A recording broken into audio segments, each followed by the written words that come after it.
بسم الله الرحمن الرحيم.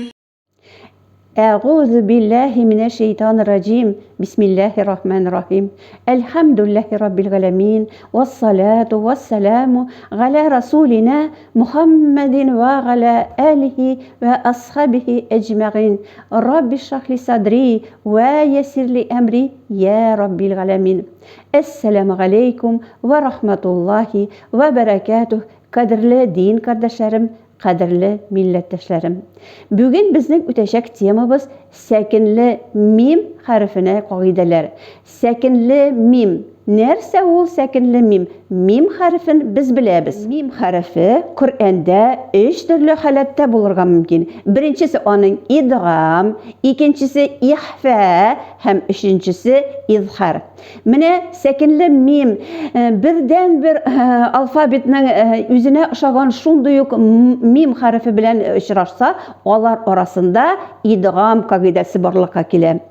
Mim harfi ortidan so'ng mana u sakinli mim, onun ortidan kelsa mim harfi mana shu ishroqda bizning ular orasida idg'am qoidasi borlikka keladi. Mana shu sakinli mim harfi biz ortidan keladigan mim harfi ichine kirib ketadi, ham ular ikisi birga birlashalarida. Mana bir so'z olib qaraganda, mana bunda ish so'z va lakum ma. Mana biz öğrenətirgan tema lakum degan sözündə bizning sözimiz sakinli mimga bitadi. Hem ma degan söz mim harfine başlanır. Mana şu o'rinda mana bu mim harfine kim bo'la bizning?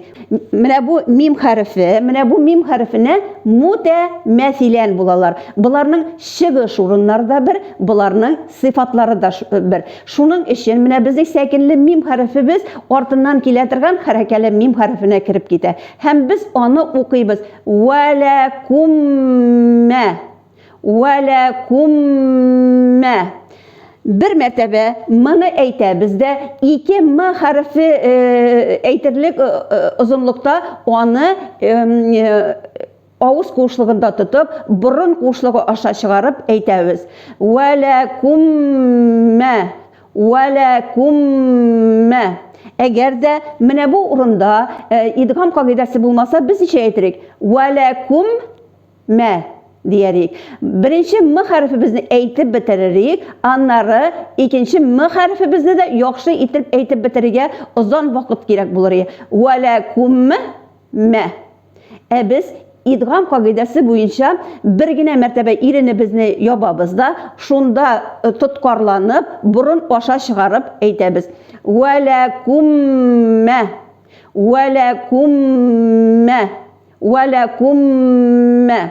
Mana Qur'onda mana bular orasında idg'am qoidasi bilan o'qirga kerak ekanini bizga nechik bildirishaklar.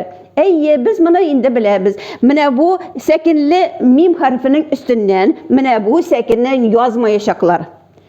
Mana ortdagi keladigan mana bu mim harfi üstüne shadda qo'yashaqlar. Biz mana shuni ko'rib bilan endi anglayashaqmiz.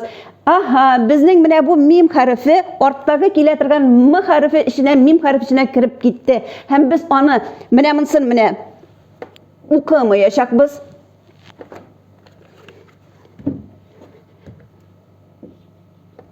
Mana bu mim harfini o'qimayashaqmiz. Ammo lekin mana buni nishlatamiz? 2 martaba shunda tutqorlab burun aşağı chiqarishaqmiz. Valakumma. Mana ikkinchi ishroq bo'lirga mumkin.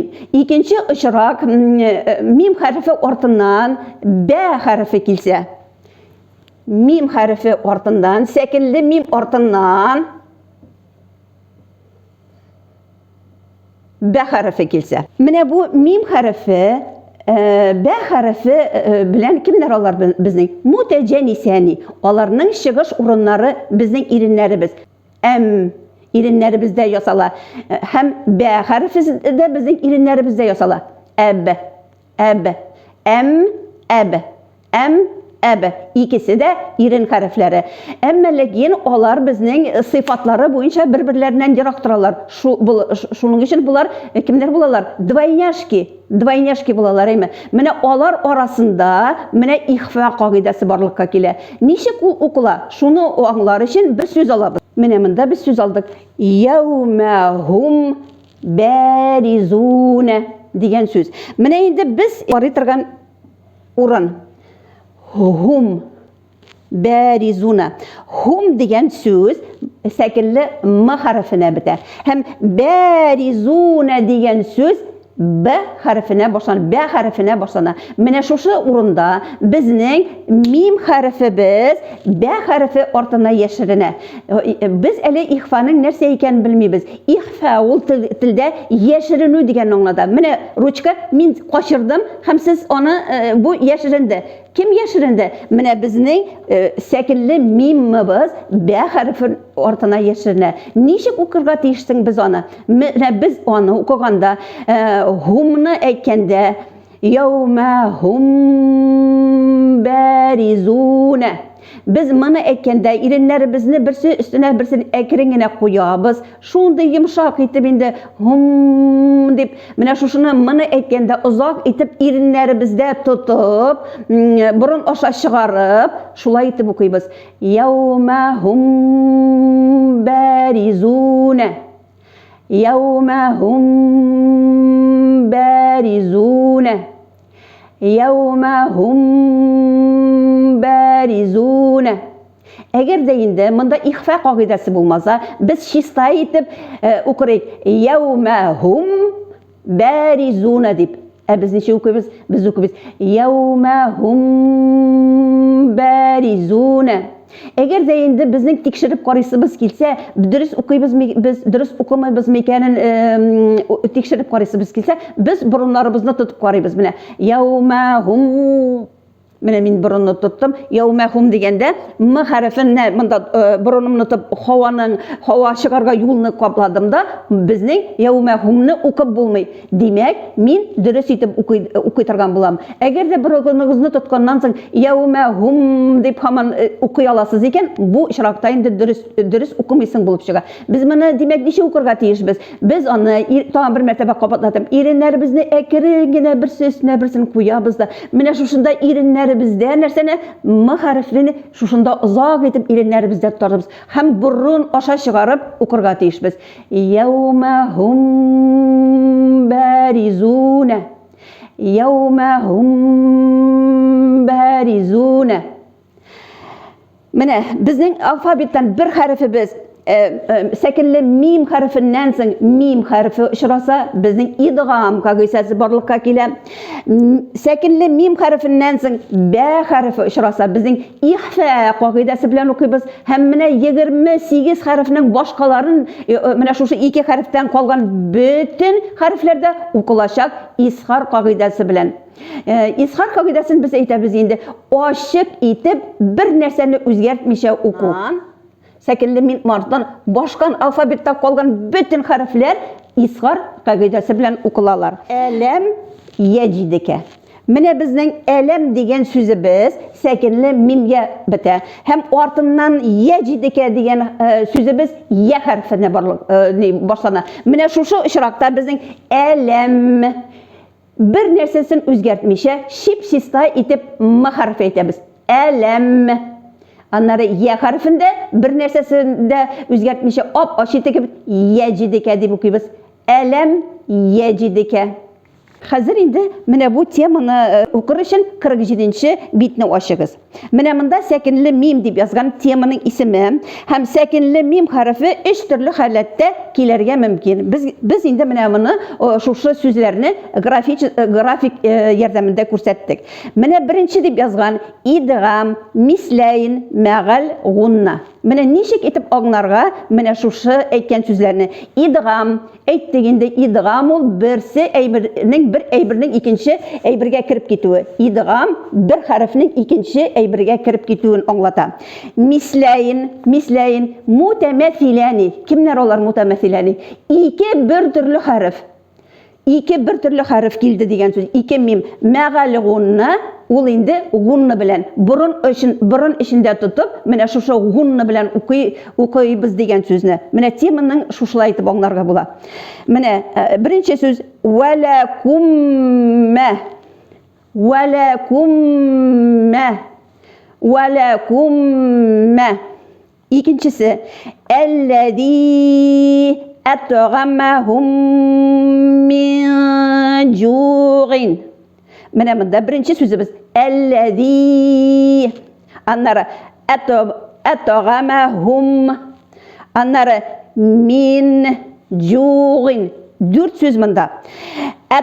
Etgamahum min. Etgamahum min.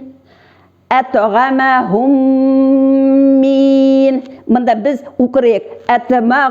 Etgamahum min urnana ellezî etgamahum min cu'in. So'nggi yolda innaha aleyhim mu'sadatun. Birinci sözümüz innaha. İkinci sözümüz aleyhim. Üçüncüsü mu'sadatun. Hazır indi bütünüsünü koşup okuyuz. İnnaha aleyhim mu'sadatun. İnnaha aleyhim mu'sadatun.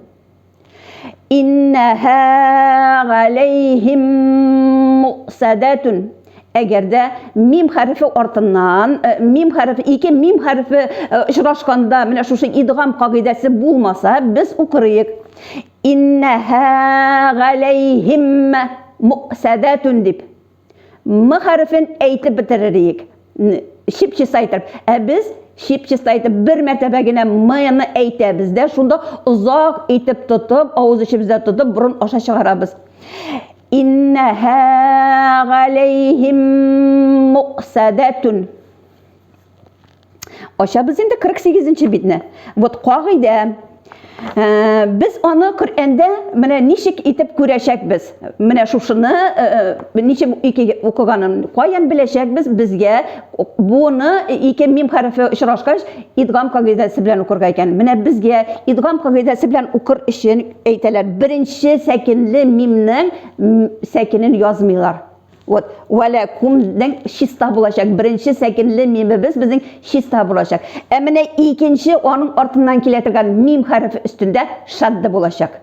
Mine şunun için biz mine bunu düşürüp kaldırabız. Birinci mim sekinlisini düşürüp kaldırabız. Hem ikincisini ikiletebіз. Velakumme. Hazır indi oşabız ikinci degen punktka kilebіз. İhve şefebi. Mında indi jeyeler içinde irinlerde yeşiru degenler. İhfe nerse ol? İhfe ettik. Bir eybirinin yeşirine koşa degen söz. İhfe yeşirini anlata. İkincisi şefebi irinlerde degen söz. Şifeteyn irinler. İhfe şefebi. Mında yevmehum barizune. Yevmehum barizune. Yevmehum barizune. İkinci söz. Termihim bihicaratin. Termihim bihicaratin. Birinci sözümüz termihim. İkincisi bihicaratin. Koşup okuyuz. Termihim bihicaratin. Termihim bihicaratin. Üçüncü söz. Aleyhim bunyanen. Aleyhim bunyanen. Mene birinci söz aleyhim. Aleyhim üstünde yazmağanlar. Mene biz indi mında ikinci ihfede nişik bulaşak. Mene yevmehum diyennin mene bu sekinini nişeteler yazmayacaklar. Mene bunun sekinin yazmayacaklar. Hem ikinci harftin üstünde B harfi üstünde de bir nerede şaddı da barlıkka kelmeyi. Hem mene bulay itip kursaya. Şimdi bunda bir mim harfi bir koyada gitmedi. Тик неше яшеренде генә мим хәрефен без укыйбыз, тик чиста мим генә укымыйбыз. Яшерәбез аны иреннәребездә менә. Яумахум баризуна. Менә монда да галейхим буньяна. Галейхим буньяна. Кагыйдә, әгәр дә сәкенле мим хәрефеннән соң бә хәрефе килсә, генә, монда генә дигән сүз, димәк, бер бә хәрефе белән генә шушы ихфа кагыйдәсе белән укыйбыз. Башка бер генә хәрефкә дә бу безнең кагыйдә кагылмый. Мим авазы иреннәрдә яшерелеп һәм борынга җибәрелеп укыла. Менә сәкенле мимнең Коръәндә аның каян беләчәкбез? Менә сәкенле мим бә хәрефе белән очрашканда ихфа кагыйдәсе белән укырга кирәк икәнен без каян аңлаячакбыз? Менә беренче мим хәрефе өстендә, сәкенле мим хәрефе өстендә сәкенле язмаячаклар. Һәм менә бә хәрефе өстендә дә бернинди дә шадды барлыкка килмәячәк. Бә хәрефе нинди ни белән килә? Хәрәкә белән килә. Шул хәрәкә белән генә языла. Бернинди башка нәрсәләр дә булмый. Менә шушындый килеп чыкса, біз инде күрү белән аңлаячакбыз. Менә монда безгә ихфа кагыйдәсе белән укырга кирәк икән. Һәм инде Üçüncüsü 49-cı bitte izhar açık itib üzgərişsiz uku. Менә гарәп алфавитының менә мим хәрефеннән башка һәм бә хәрефеннән башка bütün хәрефләрдә менә шушы изхар кагыйдәсе белән укылачаклар. Беренче сүз монда әләм яҗидикә. Әләм яҗидикә. Әләм тара. Әләм тара. Менә әләм birinci söz, ikincisi tera. T hərfi bizning kile səkinli mimdən soң укыйбыз, бернинди үзгәршсез. Әләм тера. Hum fiha. Менә монда, менә бу урында безгә игътибар итәргә кирәк ф хәрефенә. Без беләбез инде мим хәрефе безнең каян чыга? Иреннәребездә hum, fi'дә, f'дә bizning ирен хәрефе. Буларның чыгыш урыннары бер. Тик аларның чыгыш урыннары бер булса да, алар арасында biz ихфа кагыйдәсен кулланырга тиеш түгелбез. Без монда ачык итеп моны мимне әйтергә тиешбез. Нинди hum һәм артыннан кирәк фиһәне дә ачык итеп үзгәрешсез укырга тиешбез. Hum fiha. Hum fiha. Hum fiha. Алдагы сөз галейхим вәлә. Менә монда да галейхим сүзе сәкенле мимгә биткән. Әмма аның артыннан нинди хәреф килә? Вәү хәрефе. Вәү хәрефе безнең кайда ясала? Вәү хәрефенең чыгыш урыны, махричы иреннәребез. Мим хәрефенең дә безнең иреннәребездә ясала. Икесе дә безнең кайда? Әм, әу ирен хәрефләре. Менә тик шуңа карамастан да алар арасында изхар кагыйдәсе белән укылырга тиешләр. Без галейхим яхшы итеп ачык итеп галейхим дип укыйбыз. Аннан соң вәлә дип дәвам итәбез. Галейхим вәлә. Галейхим вәлә. Галейхим вәлә дисәң, без как будто ихфа кагыйдәсе белән яшергән кебек. Галейхим вәлә дип әйтсәк, бу дөрес булмый. Без чип-чиста әйтеп галейхим вәлә. Галейхим вәлә. Менә шушы ике хәреф kitabımızın менә иң асты өлешендә менә монда язганнар кичкенә хәрефләр белән кайберәүләр вә һәм фә хәрефләреннән соң мим хәрефен укыганда хата җибәрәләр. Бу очракта мим хәрефен ихфа халәтендә кебек уку дөрес түгел. Игътибарлы булыгыз. Менә шушы фә хәрефенә һәм вә хәрефенә без игътибар итәргә тиешбез. Без аларны чиста итеп изхар кагыйдәсе белән укырга тиешбез. Һәм соңгы söz ve ersele aleyhim tayran. Bunda birinci söz ve anlar ersele Üçüncüsü biz aleyhim. Dördüncüsü tayran. Hem bütünüsün birge okuyup ve ersele aleyhim tayran. Ve ersele aleyhim tayran. Bir nersesini özgertmişe şipçista edip okuyup. Mine kagide B hem mim harflerinden kala başka harfler aldığından sekinli mim kilse onu aşık edip özgerişsiz okuyup. Mine özgerişsiz aşık etip okurga deyip biz onu koyan Kur'an'ın bileşek biz. Kur'an okuda koyan bileşek biz. Biz yayında ishar kagidesi bilen okurga ikenin. Mine biz ishar kagidesi bilen okurga iken koyan bileşek biz. Mim harfi üstünde, sekinli mim harfi üstünde o aşık itirip sekini turacak.